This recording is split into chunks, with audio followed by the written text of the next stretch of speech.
Time keeps on leaving and we keep on moving. When do we pass on our wisdom to the youth?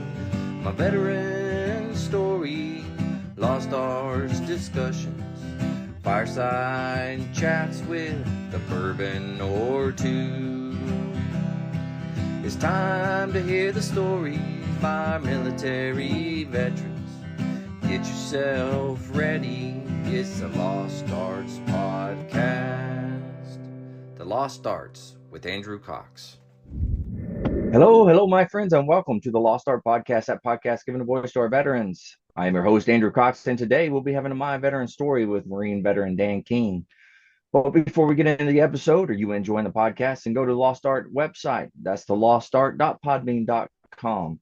Go check it out. Be sure to click on that merchandise tab and get you some cool new gear to help support the podcast and get our veteran voices out for all to hear. You can also check us out on YouTube at The Lost Art with Andrew Cox.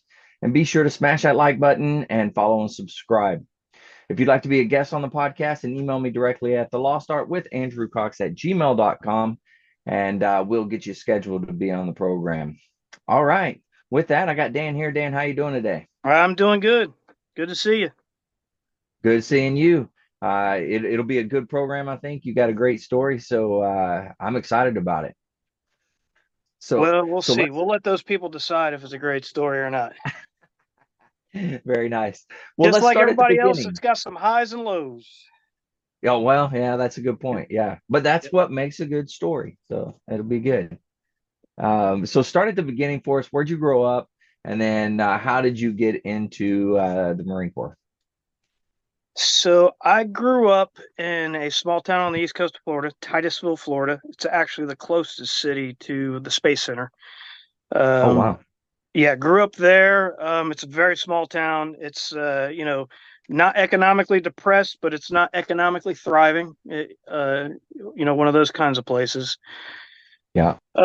Graduated high school in 1989. And, as most people would say, I probably wasn't your model student.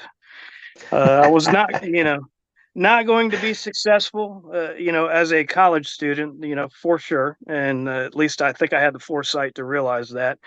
But I was, lifelong, or up to that point, aspiring musician and doing, I would say better than average, on my instrument. So I went to the recruiter's office. Well, actually, I met my recruiter. It was through cars. He was a, classic Mustang, aficionado. Oh, nice. I had a classic Mustang. It was kind of, beat up and, wasn't in the most pristine condition, but I had one. It was a 1967 with a 289. And that's how I got to know. Yeah, I got to know him. And of course, as all good recruiters will do, they use that as their foot in the door. But anyway, when I decided to join, it was a, tri-service recruiting office. Even back then, the Air Force still had their nose up in the air. So it was the Army, the Navy, and the Marine Corps all in one office. Oh, wow. And, yeah, I walked in and, told them, told all the recruiters that were there, all three, said, hey, I'm interested in military service. I do play music. I play the trumpet. I think I can pass the audition. So the first one that gets me an audition and gets me a boat, space to, get in service, that's the one I'm going to go to. So, yeah, so I could have been in any of the three, and obviously, the Marine Corps overachieving like they normally do. That recruiter won. And to add insult to injury, I took the audition with a Navy musician over at Orlando. No kidding. Yeah, Orlando had a band, so it was a Navy, it was a Navy chief that gave me the audition. I can't remember his name, and did well on the audition. Other than typical Florida high school musician. Is kind of like a parrot player. And does pretty good with that, but doesn't know theory behind things. And right. He made me go back and learn all 48 scales. Because I only knew the 12 majors at the time. I went back a week later, played them all by memory, and off I went to boot camp and MCT and then School of Music. Very nice. Wow, that's pretty cool. So was boot camp for you a shock, or was, whenever you got there? I mean, because it seemed like a pretty quick process, getting in the military. Yeah, it was quick for me. It was extraordinarily quick. I would say from the time I took the audition until I hit the yellow footprints was less than 3 weeks. 2 weeks always comes to mind, but it was less than 3 weeks. And being a Holy MEOP moly! contract that was at the inception of the MEOP program. So being one of Mhm. those was a big deal to the recruiter. So yeah, it Yeah. was quick. And I will tell you, it was not necessarily so much of a shock for me. There was a lot of stuff that was kind of expected, but as I handled it as well as a 17-year-old kid could. I had my 18th Okay, birthday makes in sense. boot camp. It was not a shock until they found out that I was in the band. Then You you being a drill became the instructor, pet you know how project. that works. Yeah, until you know how that works out for some folks. So Yeah, yeah, yeah, yeah, then it became a little special for me in a private pilot kind of yeah. sense. Very nice. Did you have to play your trumpet at all while you were in boot camp? I've heard stories of guys that actually had to play like taps and things like that. No, I did not. I did have to play it in 12 years later in officer candidate school. Oh, no kidding. Wow. Yeah. But It comes yes, full circle eventually. Yeah. it did. Holy It cow. did. And in my Wow. training track, with the split career that I had, it was the irony of it is my receiving drill instructor in boot camp Mhm. was my receiving drill instructor in officer candidate school in 2001. Yeah, so you asked if I had to play my play an instrument in boot camp at all, and the answer to that was no. But I did have to play it in officer candidate school. Going through there at one Yeah. of our field days that we had, and I had also had the same receiving drill instructor. My receiving drill instructor in boot camp was Sergeant Moore. My receiving drill instructor in OCS was Gunnery Sergeant Moore. So No kidding. yes, it was definitely an eye-opening experience. Kind of funny, kind of funny. So Wow. That's pretty cool that you know, that many years apart. Was it 12 years? yeah, 12 years yeah. apart? Wow. That's really cool. Wow. So after boot camp, then you hit MCT, and then you end up at the wonderful School of Music there in Virginia Beach or Norfolk, whatever way you want to look at it. But tell us a little bit about that experience at the School of Music for you. So I went through my class was January to June of 1990, and Okay. that was it was a good experience. It was and of course they try to mold you and make you uh, into what you should be, especially from an attitude standpoint. And being a trumpet Right. player, it's got its stereotypes for a reason. And in all honesty, it was probably checked in playing at a level that was just good enough to check out. You know what I'm saying? Okay. Yeah. So, but the incoming audition was definitely degraded in score quite a bit to put me on Mandos. Yeah. So yeah, I lost my liberty at that time, and it was for good reason. It was good for me. But to say you go from X score, in your incoming, and then you improve, almost a full point or up to a point and a half by the time you leave, Yeah. there's how that numbers game works. You were there for a while, so I'm sure you've I seen was. some. Yeah. Yeah, I was I definitely a benefactor of that approach, and I will tell you, it worked. Yeah, yeah, for sure. It's interesting the way the auditions like because we have the MTAs out there. They do the audition, then they come in. Typically speaking, once the audition they do in the fleet or not the fleet before they join, and then they get to the schoolhouse, typically is fairly I'd say 2 or 3 points lower than what they got when they joined. That seems to be the norm, but they're off their instrument for a fairly long period of time too.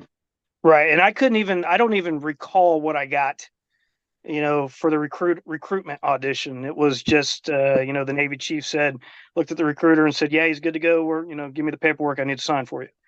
So I don't even Yeah. know what that was. I know my School of Music experience was definitely an exercise in humility. Yeah. they, the instructors seem to bring that out in everybody a little bit. That's Yes, good. yes, yes. And I'm at the end of the day, I'm thankful for all of them. Yeah, absolutely. Other than that, I mean, there's no issues or anything for you at the schoolhouse, and you got through it. Other than maybe the stereotypical, you're a little trumpet players being a little headstrong, if you will. Yeah. Other than that, was there anything? No, no, typical School of Music experience, Okay. typical stories about partying that Yeah. Well. all the basic students have, going out to Virginia Beach and going to Virginia Beach Resort, going there, partially, through the winter months, you get the cheap rates on the Oh rooms. yeah. So we would all go out and rent a suite and do things we shouldn't have been doing. Uh, you know, and it was a miracle that we survived and showed up for class Monday morning. Many weekends. Yeah. That Don't worry. situation. They're still holding up that tradition fairly well. God So bless them. God bless them, as they should be. yeah, yeah, it's pretty fun, that's for sure. Yeah. Okay, so you get finished there at the schoolhouse, and then where did you go? Where was the next duty station? So, everyone's got their own preference on duty station, and I think there were 13 bands at the time. And of course, all of my 1 through 5 or whatever they asked for at the time, there was all East Coast. I grew up in Florida. I want to go back to the Carolina MAGTF or Albany or MCRD or whatever. Well, I go in. It was Staff Sergeant. Was it Ramon? I can't remember his. I think it was Staff Sergeant Ramon calling in my class. One by one, standing at attention in front of the desk, reading orders, and PFC King, your orders are to report on July such and such to 3 Meth Band, Okinawa, Japan. So there I was, 19-year-old Lance Corporal, alone and unafraid in Okinawa. You can imagine some stories that go along with that. Oh yeah, I'm sure. How was the transition to Okinawa? Had you ever been out of the country before then? Shit, I was one of those guys. I'd never been on a plane before the Marine Corps, man. Oh wow. Um, so yeah, there was a transition command at Camp Pendleton. So you fly out there, you check in, you're there for a week or so while they're processing you and your paperwork and getting everything in order. You're living in an open squad bay. Had my Walkman and headphones stolen right off my head when I was asleep. That kind of Oh stuff. wow. Yeah, That's Marines don't lie, impressive. cheat, or steal, though, right? That's right. Yeah. Uh, Yeah. uh, so I'm there, and then I get to we get through that process, get on the plane, and fly in. You didn't fly directly to Okinawa at the time. You had a layover in Tokyo, but you didn't get off the plane. At least we Wow. didn't. Could have been so Oh you're there wow. for an hour or whatever it was, and Mhm. so did that, and then flew straight into Okinawa and checked into headquarters battalion. They put us in a holding barracks there again, open squad bay type situation. And I don't have one of those glorious stories about being forgotten about or not knowing that I was coming. I was there for a couple days, and someone from the band showed up to pick me up. Yeah, that's really cool. And then at that point, when you were there, was it actual barracks or was it open squad base still? So whenever I was there, it was a barracks, but it was back in the day when the band, at least the males, the men of the band lived in the band hall on the second Oh, deck. so There were rooms there. yeah, yeah. Yeah, and the women lived in. There was a barracks right next door. So Okay. they had barracks rooms there, but the men lived in the rooms above the rehearsal hall. Oh, wow. Yeah, I've always heard stories about the band hall there. I was there right before they tore that down. They built the other one and we moved like the transition to the new one when I was out there. But Oh, it it was a was good deal. It was a good deal. It was a good way to have accountability on all the crazy Lance Corporals there. Everything. I remember I used to put on the sign out board because there was a sign out board with everybody's name, and it had destination and ETR, estimated time of return. And on Friday or on a 72 or a 96, I would just put clubbing. Yeah. ETR Monday, kind of thing. That kind of bit me one time. Kim Oakwen or Tafano now was my fire team leader, my first fire team leader, and she was really good. We had a good time there, but they got to mess with me really really big one time because the band had a gig on the mainland, and I don't even. It could have been Iokuni, it could have been Sasebo. I don't even remember that. And there was a storm coming through, a typhoon or hurricane, and so the gig was on again, off again, on again, off again. Last word I got was the gig was off. We'll see you all Monday. So there goes Lance Corporal King and Lance Corporal Robinson put clubbing. No, it was just me. No, we both did. We put clubbing on the board, come back Monday. So we were out having a good old time. I ran into some other friends from MCT. Robinson came back early. He was back Saturday night. Well, Sunday, the gig came back on. Oh no. So, yeah, and they performed a recall. Obviously no cell phones or any way to go hunt somebody down. And they got everybody in the band except King. Oh no. So a taxi pulls up to drop me off. I get up. I think, what was the building number? 1363, or was that Pendleton? I don't know. I don't remember. Yeah. Building, such and such secured, band on the mainland. And I was like, oh shit. So there was only one guy back, percussionist, Gunny, didn't make the trip, and he was up in the room playing video games on a original Nintendo or whatever. Oh yeah. Yeah, of course they dorked with me a little bit, had me scared. There was absolutely nothing to it. They performed a recall, they couldn't get a hold of me, there was nothing there. Yeah. But yeah, I mean, they had Lance Corporal King, walking on thumbtacks for a couple days. In hindsight, it was funny. To hear Kim Yeah, tell the no story, kidding. it's funny too. Yeah. Wow. So missed the whole trip altogether. Just got to hang out and wait for him to come back. Yep.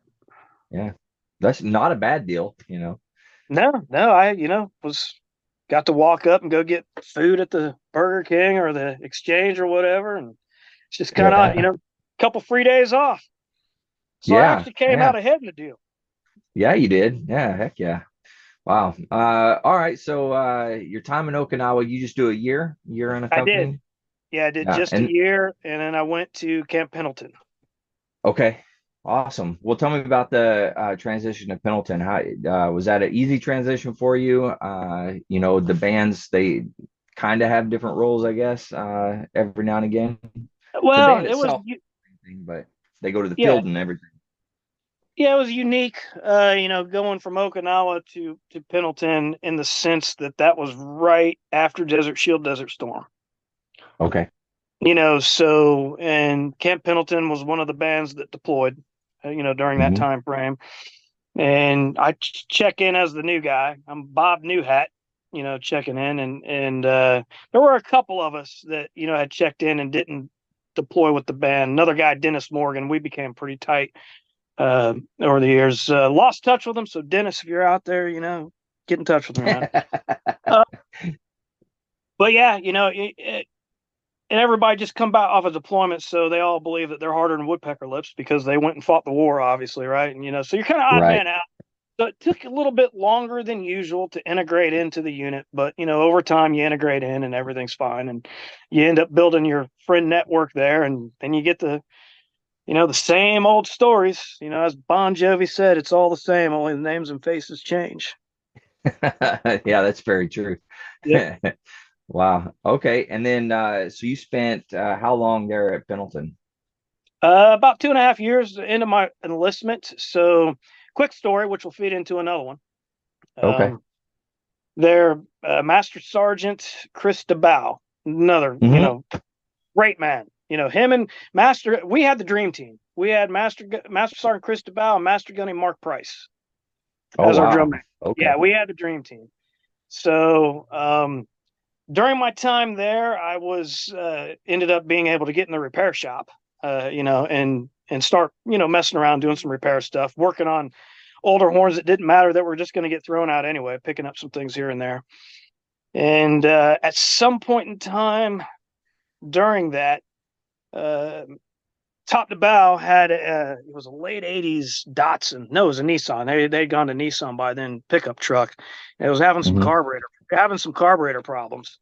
I was like, well, with my gearhead knowledge I had, in high school, trying to keep my Mustang strapped together. I said, well, I know how all those things work. I said, go buy the kit. I'll see if I can get that sucker going. So he went and bought a rebuild kit for his carburetor. I rebuilt his carburetor in the parking lot of the band hall, Wow. and it ran good. So, and all fine and dandy. And again, then nothing really stood out about that tour other than, being able to work in a repair shop, doing some things like that.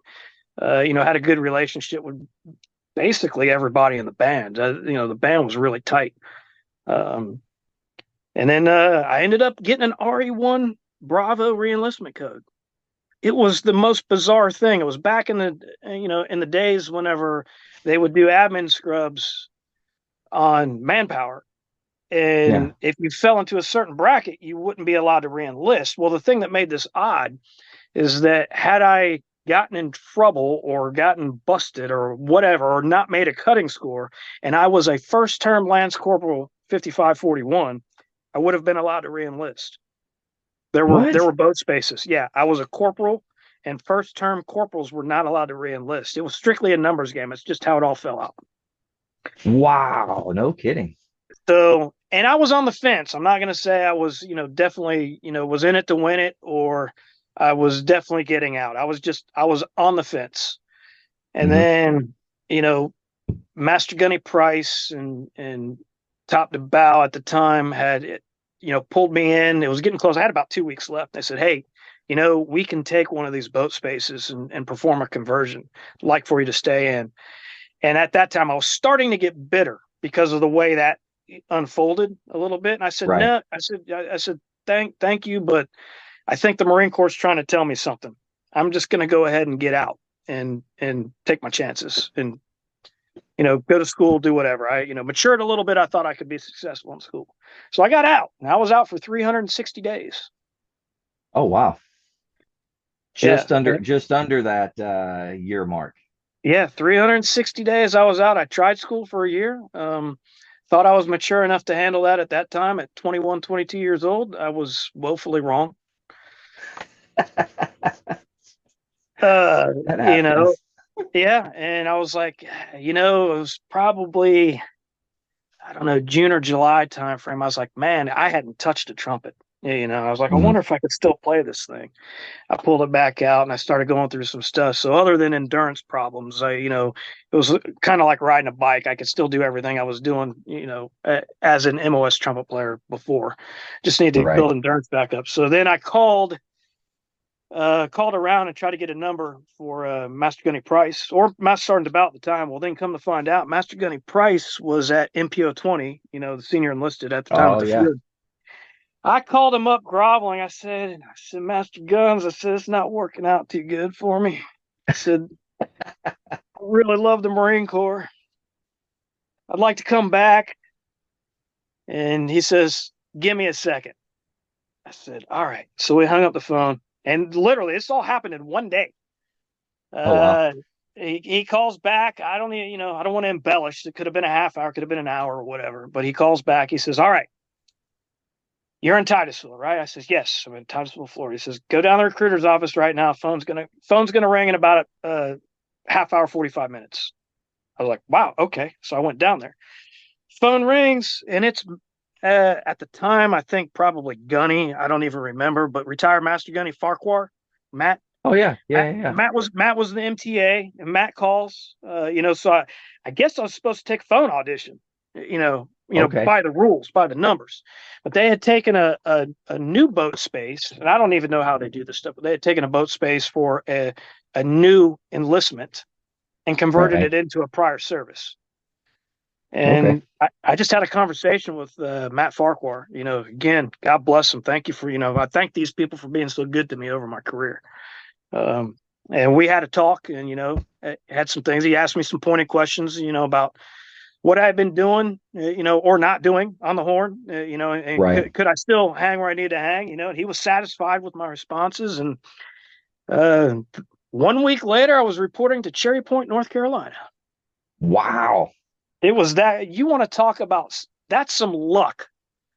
That Yeah. is not, I mean, that is, the stars aligned for me because, also coming back in as a retread was almost unheard of as well. Right. Wow. So, And such a quick turnaround. oh, yeah, lightning quick, lightning quick. Like I said, I owe everything of where I'm at to that team of individuals that I Yeah. mentioned. Where I'm at today, I owe it all to those folks. Yeah. Yeah, for sure. Wow. So you get in a week's time, you're checking into Cherry Point. What was Cherry Point like for you? It was a blast.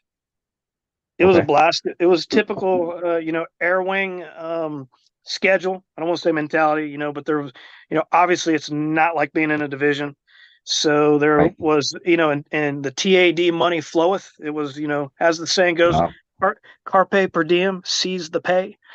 Um, that's, so we had a lot of TAD trips. I was there for 2 years. It was about, I want to say the 15-month mark going there. It was Master Gunny Price was still at MPO 20, I believe, and Master Sergeant DeBow, they were, also really tight, and it was top to bow, and I guess, and where I go back to, rebuilding his carburetor in the parking lot of the band, I guess he probably remembered that, yeah. and they called me. I was like, hey, we got one spot for a repair tech this year.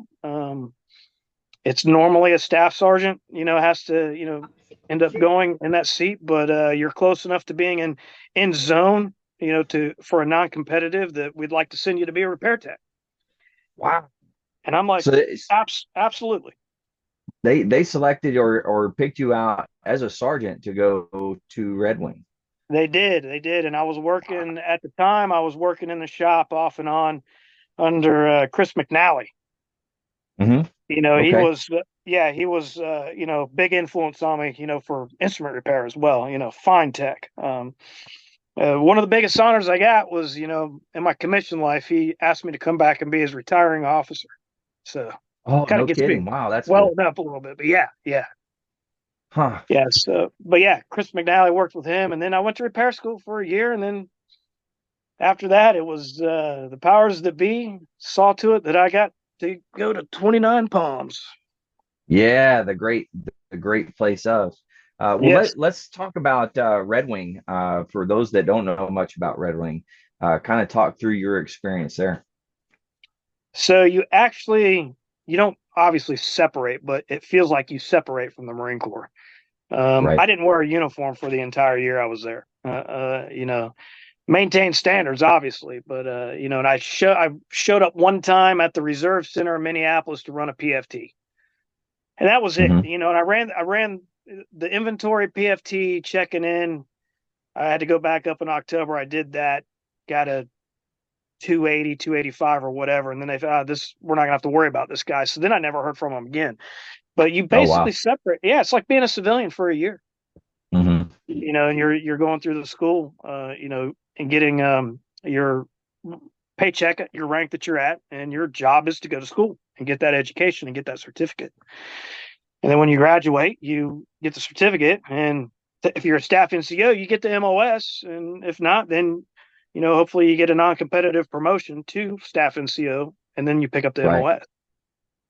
Wow. So those guys that go to Red Wing now, they actually fall under the School of Music, the Marine Detachment there in Little Creek. So they like all the reports, everything is done through Little Creek. And uh, what we would have them do is just once a week send like a email of, hey, this is the things that we did this week. And then have them attach some pictures. That way the boss could send them up to the colonel and say, hey, look, here's what our guys up there are doing. And would like it, they had pictures of them fixing instruments or different things like that, whatever the classes were that they were doing. It was pretty cool. Yeah, cool. Yeah, that's probably better, to have a little bit of oversight. Because Yeah. I will tell you, and not everybody that was going through during, my the era that I was, and not everybody was successful.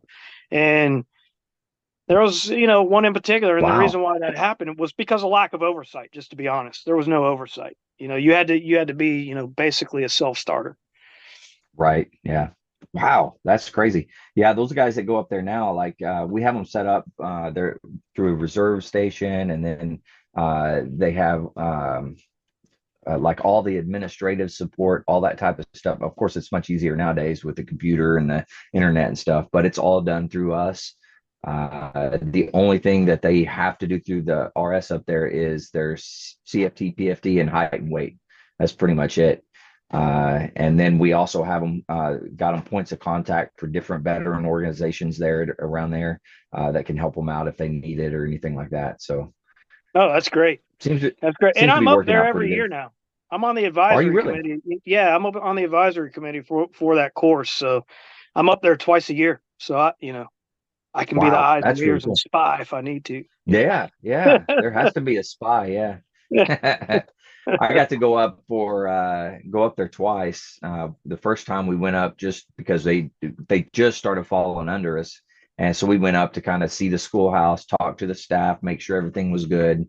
And did that. And then they kind of showed us the whole school, which is amazing to me.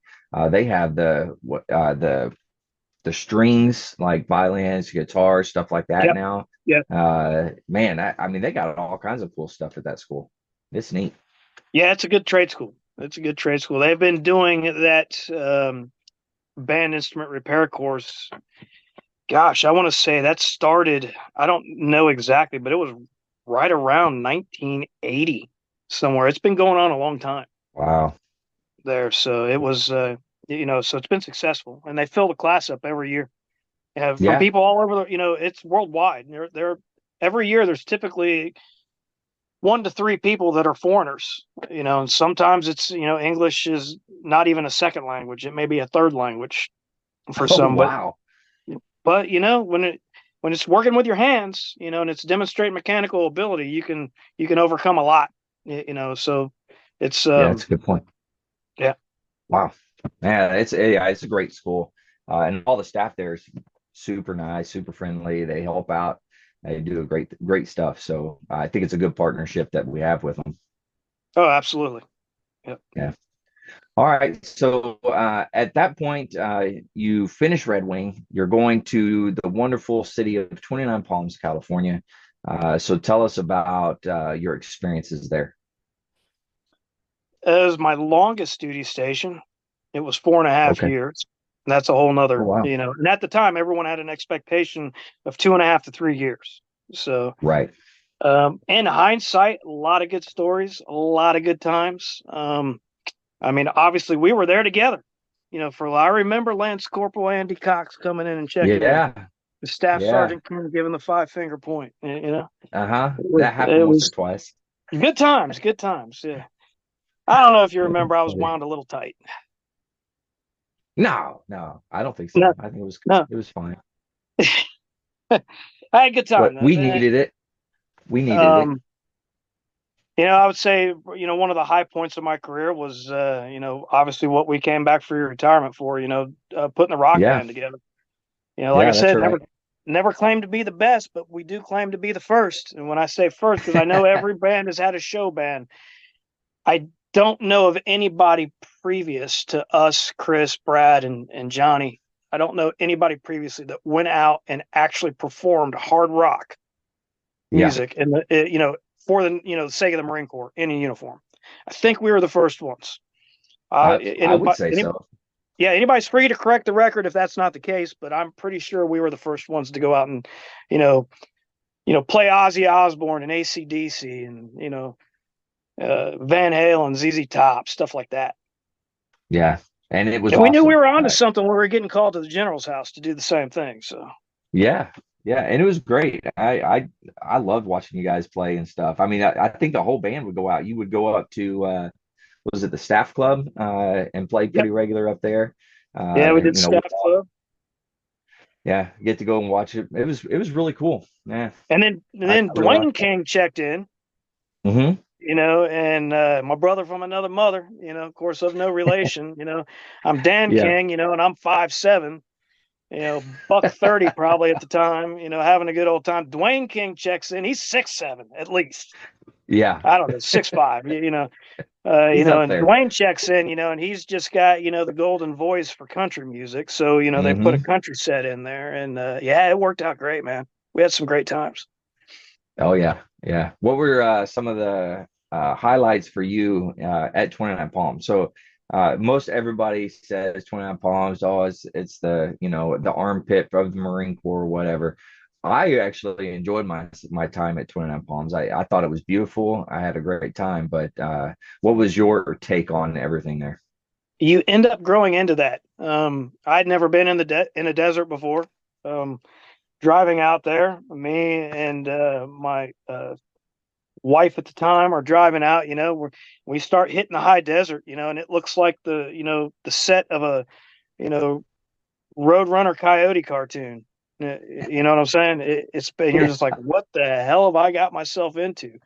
And everyone always says, oh, 29 Palms is great. You got LA one direction, San Diego in another direction, and you got Las Vegas in another direction. It's like, yeah, but you know what? That 2.5 to 3 hour drive gets old after a while. Um, Yeah, that's true. so you end up building, good friendships. Of course, we had, I basically call it 3 generations of people. Having been there Mhm. 4.5 years of, personnel. I watched personnel turnover 3 times there. Wow. So for hanging out, with the group, one of the guys that I served at Camp Pendleton with, uh, I don't know if he stayed in or if I think he may have got out and was able to come back in too under the same auspices that I did. With having a good Uh-huh. rapport with Master Gunny Price. Tom Allen was his name. Okay. Tom and Megan, his wife, their house was the hangout. So Okay. it was several times a week. It was always barbecue, hanging out, and drinking. At their house, and had a good time doing that. Transition into the next group of people come in, and it was we had some of the younger folks come in, and then that's when I think Brad Rarick checked in before Chris and John.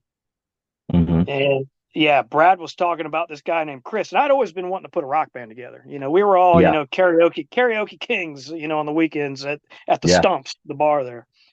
And Brad started talking about this guy that's going to be coming in that can shred with the best of them and play it all. And I was like, well, we'll see. I want to put something together. Let's see how this works out. Chris Ariano checks in, and kind of a quiet guy, very humble, just a great human being, and doesn't say much either. I hear him practicing in the one of the rehearsal halls, amp turned down low, but he's just tearing some shit up. And I was like, we have got ourselves a rock band. Yeah. Figured out, asked him if he liked playing the type of music that you know we would want to do, and yeah, he dug it. And so yeah, that was probably the high point. That's also the low point. Not the rock band, but the 29 Palms experience was also, in all honesty, the low point of my Yeah. career. Um, Okay. it was you were there, because you were there when I Hmm. left. It was Yeah. one of those things where the whole being there 4.5 years. That's problem number one. Problem number two with that is in Southern California, you have 3 prime duty stations. At the time, it was, I don't know if Miramar. So yeah, what, Pendleton, San Diego, and Hmm. then El Toro. And I'm not sure if El Toro had shut down; it had already transitioned to Miramar. But anyways, prime duty station regardless. And it started eating at me mentally whenever I watched those 3 repair techs rotate amongst each other, not once but twice. Oh, wow. You just got to call a spade at some point, Yeah. and so that kind of ate at me. I started, rattling the cage a little bit to try to, get out, see if I, hey, when are you going to show King some love? That wasn't going to happen. The individual that had taken over at MPO 20, was at that time had his own crew of people that he played Hmm. favorites with. I have no problem saying, I went from hero to zero because I, had the people that I was in good with, and you did a good job for them, and they would take care of you. Yeah. But I ended up going 29 Palms, and the expectation was I, basically pay my dues, cut my teeth there, and then be able to go someplace better within a reasonable amount of Yeah. time.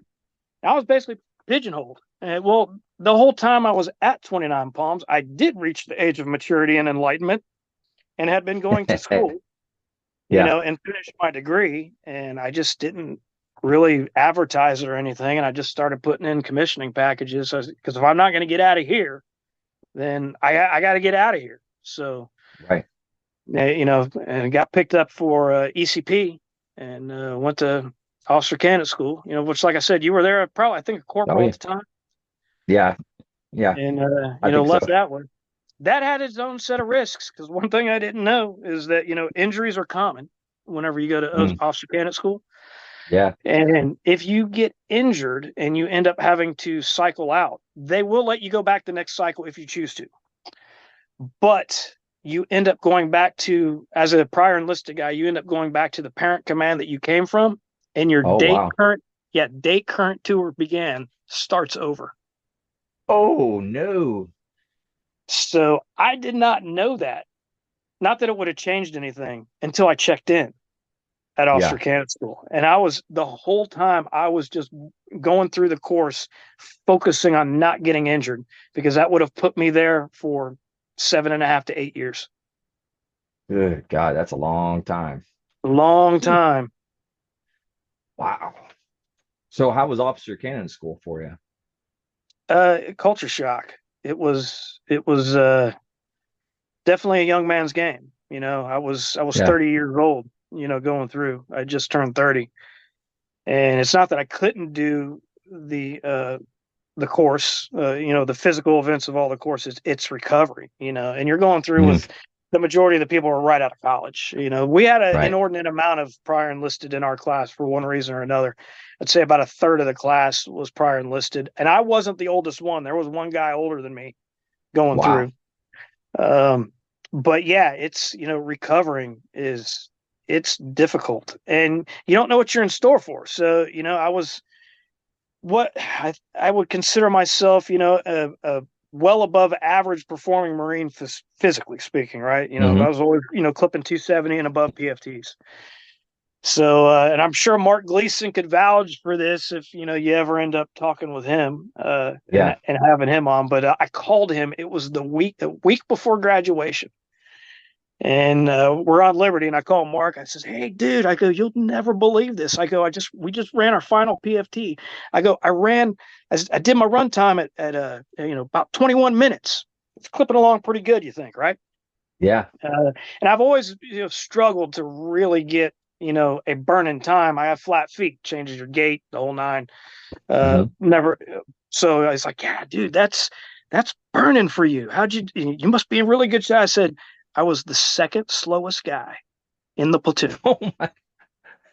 Wow. That's what you're up against, man. It is. Holy cow. Yes. Yes. So, Yeah. word of the wise, if there's anybody that's currently in the force, still active duty out there watching this, if you see some of those officers that you think may have slipped a little bit or out of standards, or they've let their hair down because they're not in the operational billet, the only thing I can attest to is that at one point in time, I don't care what your impression of them is at the moment, they were a physical Adonis Yeah. at one point in Wow. time. Yeah. I didn't realize it was that steep, especially on would you say 21 I 21 was minute? just over 21 minutes, just over 21. God, and you were second to last. Second slowest guy in the platoon. Oh my God. That's insane. Yeah, I would not have survived. I Well, hate running. and backing up a little bit in the course of instruction, it was, the slower runners didn't get picked on, didn't really get singled out, but you ran in groups whenever you had the physical events. So I was always in the turtle group, and then never in the jackrabbit group. That's what they call Yeah. them. Yeah. So that, there's also there's that assumption that, especially as a junior officer, you're judged by your run time, and there's some truth Mm. to that depending on where you go, kind of Yeah. thing. And it starts out there. Well, so you get singled out a little bit. Well, my upper body strength was, at the time kind of through the roof. And, Yeah. they did one of the obstacle courses, not the traditional oak course, but there was another one, kind of like the Tarzan course, and it had the monkey bars Hmm. that you go across. And the platoon sergeant, not the commander, Gunny Washington. Okay. Anyway, he got excited. Everyone was doing all right. Says, hey, anybody that can stop on each bar and do a pull up will get a Coke this Oh, evening, wow. or Okay. a soda of choice. We're 3 weeks, 4 weeks into it, so there was only 3 people that were able to do a pull up on each bar, and yours truly was one of them. And he was just Wow. beside himself. He was beside that he had to give me a soda, and he was like right up to the side of my face. He goes, "You better enjoy this one, King. You bet, because it's the only one you're getting." Yeah, because if he offered the run one, one for the Yeah, run, it wouldn't yeah. happen. Wow. Yeah. How many bars was it going across? Oh, it's still there. Because I see it whenever I went to DC one time on the train with work. I couldn't even tell you. It's quite a few, probably 15. Okay. And you're Wow. going across, so you're just not doing pull-ups. You're going across. And there Yeah. were 3 of us that were able to stop and do that. It was Wow. so that was a small victory, you know, Yeah. in that course. But You yeah, you got to take it where you can get it. oh yeah, yeah, it was good times, good times. Very nice. So you're transitioning now into the officer community. And what would you say probably the biggest I don't want to say hurdle, but the biggest learning curve, I guess, when you're going to the officer ranks? What's kind of the difference there? Uh, Having to do it all over again, I'll tell you, going the officer route once you've been a staff NCO, it, and it all depends on the individual. There are some people that are very successful, but it's very rough. Going from staff NCO privileges and responsibilities to being a second lieutenant, which is like being a lance corporal all over again within the officer Yeah. ranks.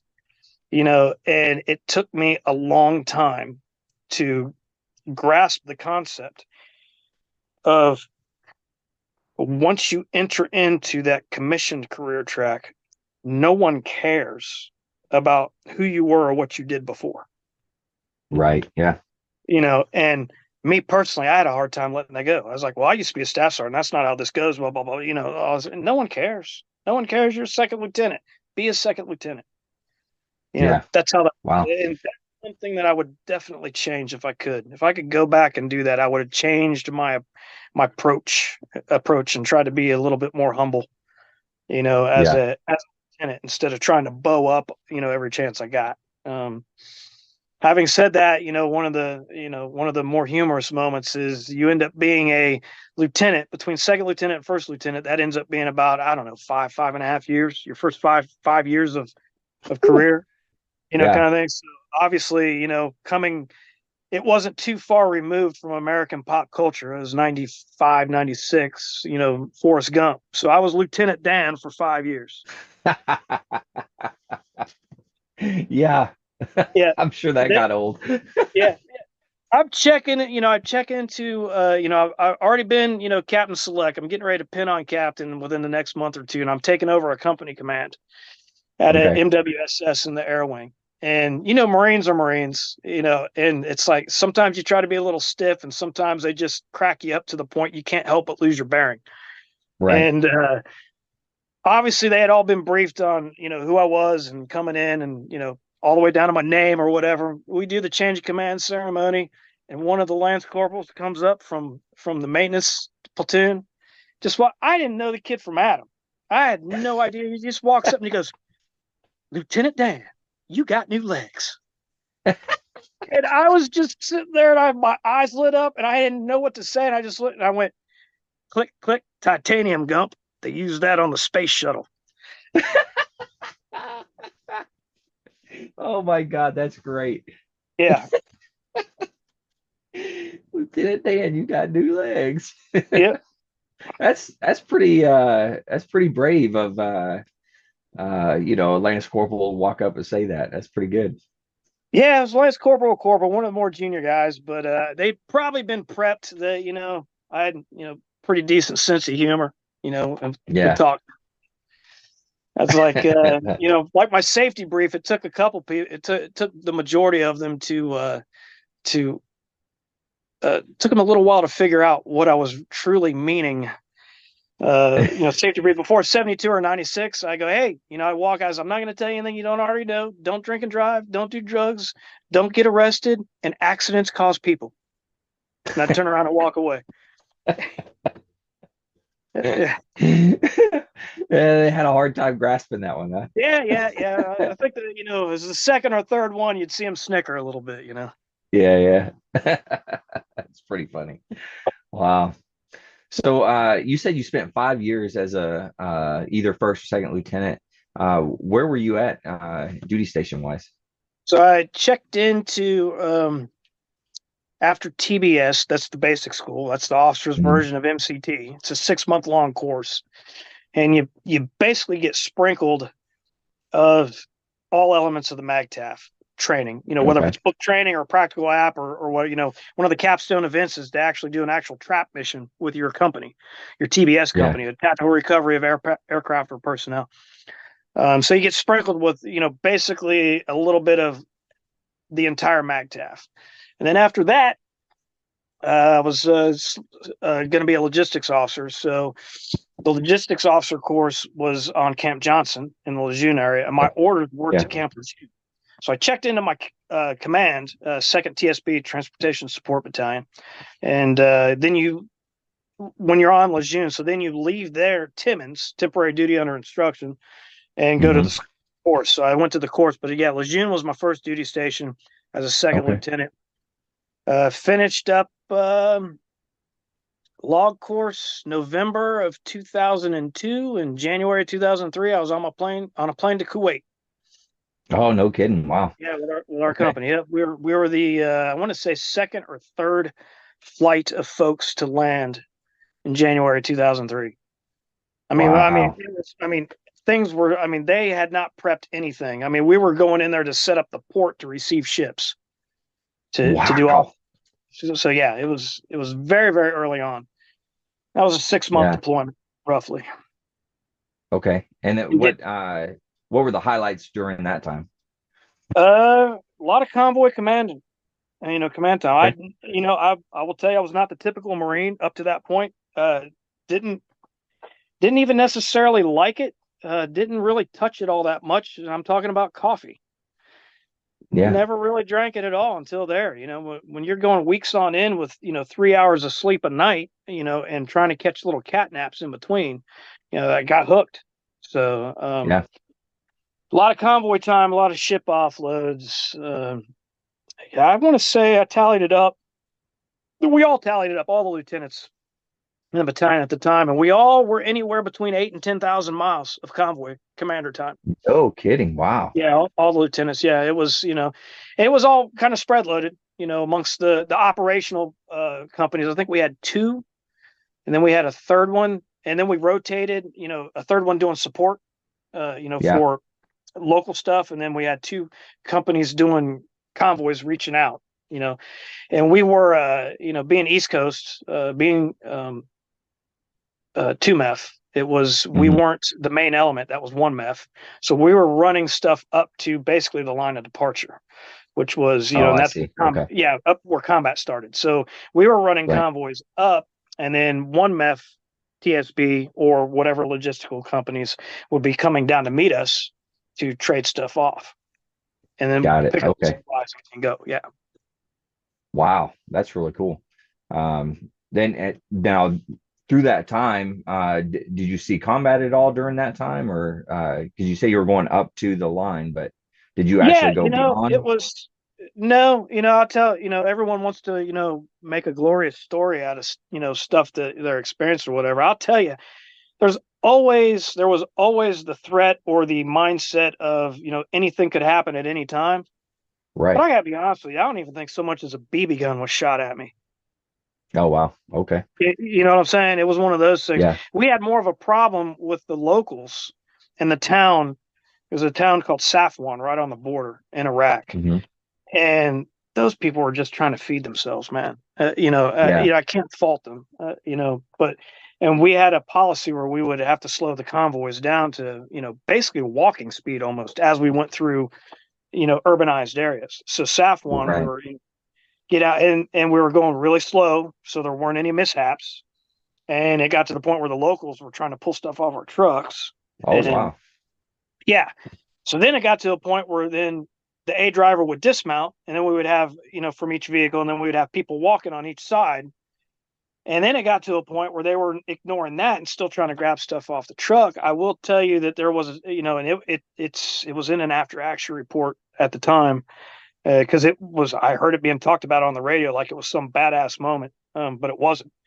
Uh, Guy trying to pull something off. They had gotten creative and were using broomsticks with hooks on them and stuff like that at the time. Oh, okay.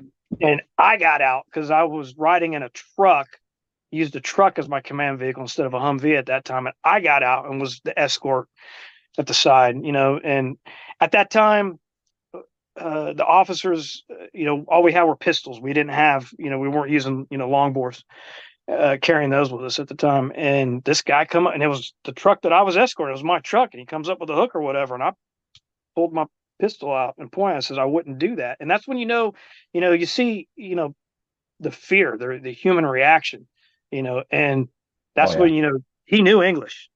I go, stop Hmm. doing that. He said, okay, and he turned around and walked away. Wow.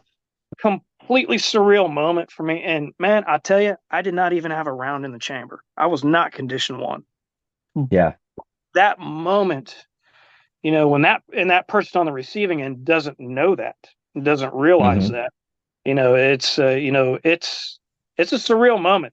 I'm sure I was just as panicked and as scared as he was Yeah. doing it. I don't care what anybody says. There's nothing enjoyable about having to do something like that. Yeah. I agree with that. Yeah, it's definitely it's eye-opening for sure.